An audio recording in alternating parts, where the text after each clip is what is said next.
जेल गइल बाड़े छठी मैया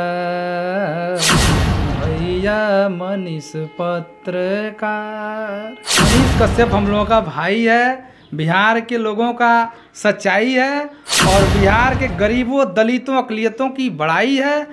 मनीष सेवका जेल गईले छोड़ी सेवकैया करी ह क्षमा छठी मैया लोगवा के इहे बापू का। नमस्कार। अभी हमारे साथ मीडिया के सुर्खियों में बने भोलानाथ सिंह, इनका एक गाना मनीष कश्यप पे वायरल हुआ है, काफ़ी वायरल चल रहा है अभी।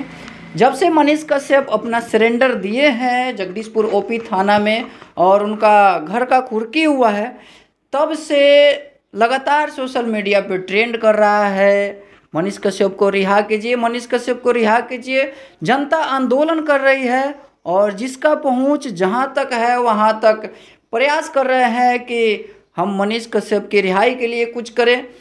उसी दौर में सिंगर लोग भी गाना के माध्यम से जनता तक अपना आवाज़ पहुंचा रहे हैं। वैसा ही भोलानाथ सिंह जो सिंगर के साथ साथ व्यास भी हैं, इन्होंने भी मनीष कश्यप के ऊपर एक गाना गाया हुआ है जो काफ़ी धूम मचा रहा है बिहार में और जनता काफ़ी उस गाने को पसंद कर रही है, इनकी आवाज़ को भी पसंद कर रही है। सबसे पहले हमारे चैनल में आपका स्वागत है। देखिए, आपके चैनल से जितने लोग भी हमको देख रहे हैं या हमको गाने के माध्यम से सुन रहे हैं, उनको दिल से धन्यवाद है। अभी आप सोशल मीडिया पे काफ़ी वायरल चल रहे हैं, आपका एक गाना काफ़ी वायरल हो रहा है, मनीष कश्यप के ऊपर आप वो गाना गाए हैं। जी। ज़रा वो गाना हमारे दर्शक बंधुओं को सुनाइए कि वो गाना आखिर कैसा है कि सोशल मीडिया पे इतना छाया हुआ है। जी। जेल गइल बाड़े छठी मैया भैया मनीष पत्रकार, ए भैया मनीष पत्रकार। जेल गइल बाड़े छठी मैया भैया मनीष पत्रकार करी ह दया छठी मैया रखी ह ममता दुलार। करी ह दया छठी मैया रखी ह ममता दुलार, ए रखी ह ममता दुलार। जेल गइल बाड़े छठी मैया भैया मनीष पत्रकार, ए भैया मनीष पत्रकार।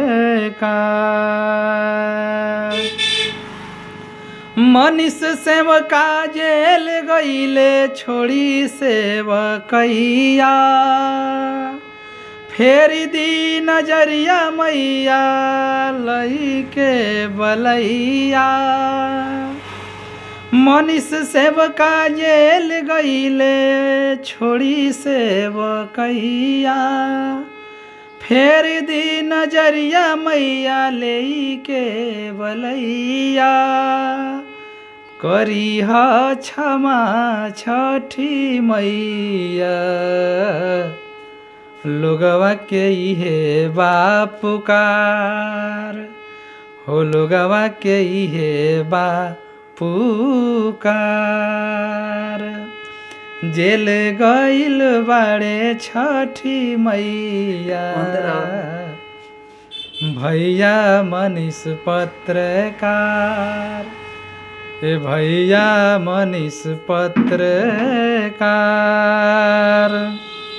करी ह दया छठी मैया रखी ह ममता दुलार। वाक्य में ये गाना काफ़ी लाजवाब है। अच्छा, आप मनीष कश्यप को किस नज़रिए से देखते हैं? मनीष कश्यप हम लोगों का भाई है, बिहार के लोगों का सच्चाई है और बिहार के गरीबों, दलितों, अक़लियतों की बड़ाई है। इससे मैं ज़्यादा क्या कहूँ उसके बारे में।